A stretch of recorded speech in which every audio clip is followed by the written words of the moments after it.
Friends, जैसे काफ़ी लोगों को इस मौसम में कॉन्स्टिपेशन की प्रॉब्लम हो जाती है। छोटे बच्चों से लेके बड़े बुजुर्गों तक कब्ज़ इस सीज़न में काफ़ी आम तौर पे देखा जाता है और कई बार हम नेचुरल लैक्सेटिव्स लेते जैसे इसबगोल हो गया, कायमसून हो गया, पूरी तरीके से इन लैक्सेटिव्स पे डिपेंड हो जाते हैं। इनके लिए बिना हमारा पेट पूरी तरीके से कभी भी साफ़ नहीं हो सकता है।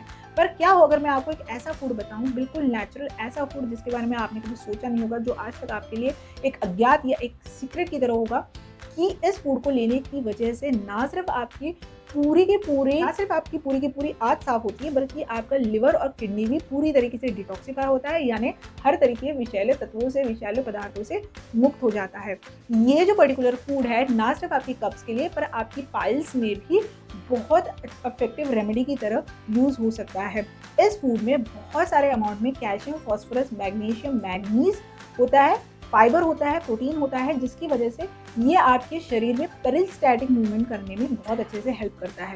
ये जो खास मूवमेंट है वो आपके आंतों को चलायमान रखती है।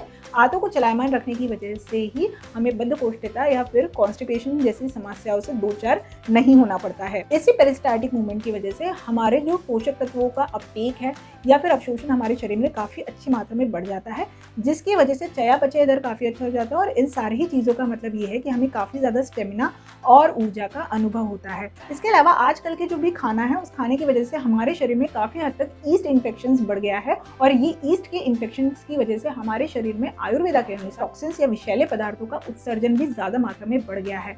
तो ये जो फैंटास्टिक फूड है वो इन टॉक्सिन्स को कम करने का भी काम करता है।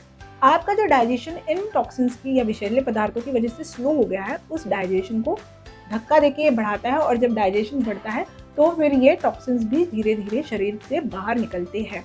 तो इस तरह ये जो फूड होता है, ये जो आज मैं आपके साथ फूड डिस्कस कर रही हूँ, इसमें एक माइल्ड लैक्सेटिव प्रॉपर्टी होती है, जिसकी वजह से आपके मोशंस काफ़ी अच्छे से क्लियर हो जाते हैं आपकी गट सिस्टम में। इनफैक्ट ये कॉन्स्टिपेशन का प्रॉब्लम छोटे बच्चों को हुआ हो या बड़ों को हुआ हो, आप किसी को भी ये फूड बिना किसी डर के आराम से नेचुरल तरीकों से खाने के रोज के डाइट में दे सकते हैं और उनको कॉन्स्टिपेशन इस समस्या से पूरी तरीके से नेचुरली निजात दिला सकते हैं। इनफैक्ट पाइल्स के पेशेंट भी ये फूड खा सकते हैं, क्योंकि इस फूड में बहुत ज़्यादा अमाउंट में विटामिन सी होता है, आयरन होता है। तो पाइल्स के जो पेशेंट में खून का लॉस हो रहा है और खून की कमी की वजह से जिनको वीकनेस हो रहा है या एनीमिया हो रहा है, वो भी इस फूड को खा के उन सारी चीज़ों की कमी को पूरा कर सकते हैं।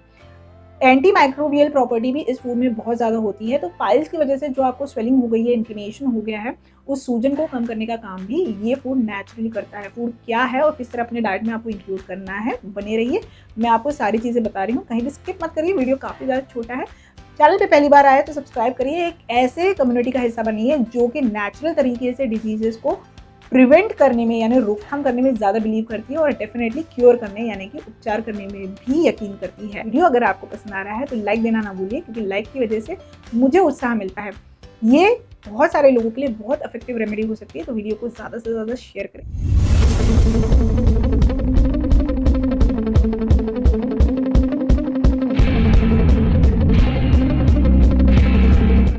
Welcome back family. तो हम आज जो फूड के बारे में बात कर रहे हैं वो है मूली के पत्ते। अब आप सोच रहे हैं हम तो मूली नहीं खाते, मूली के पत्ते कैसे खाएंगे।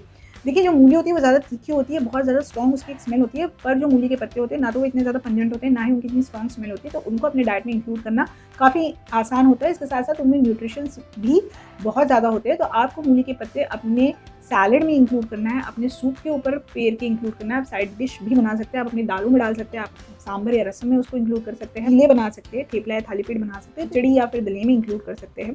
तो ये फिर मैंने ऐसे रेसिपी आइडियाज़ आपको बताया जो कि आपको कॉन्स्टिपेशन से राहत दिलाने में काफ़ी अच्छे से हेल्प करेंगे और बहुत ही इंटरेस्टिंग और टेस्टी वेज है मूली के पत्तों को अपने डाइट में इंक्लूड करने का। तो आपको ऐसा भी नहीं लगेगा कि आप कुछ बहुत ही अनडिज़ायरेबल या जो खाने की इच्छा नहीं है ऐसी चीज़ खा रहे हैं। तो मैं उम्मीद करती हूँ कि आपको अभी तक बताई हुई जानकारी पसंद आई है। जल्दी से लाइक करिए, शेयर करिए और अपने सेहत और जीवन में एक बहुत सकारात्मक परिवर्तन देख सकें। चैनल सब्सक्राइब नहीं किया तो ज़रूर सब्सक्राइब करिए, बेल नोटिफिकेशन दबाएं ताकि हम बार बार इसी तरह अच्छी अच्छी चीज़ें डिस्कस करते रहें, सुनते और शेयर करते रहे। कमेंट करके मुझे बताइए अगर आपको मूली के पत्तों से रिलेटेड कोई नई रेसिपी पता है तो। मैं मिलती हूँ आपसे नेक्स्ट वीडियो में, तब तक अपना बहुत सारा ख्याल रखिए कि आप इस ख्याल को डिजर्व करते हैं। मन को देती नहीं है, विराम विदा लेती हूँ आपसे। शुभ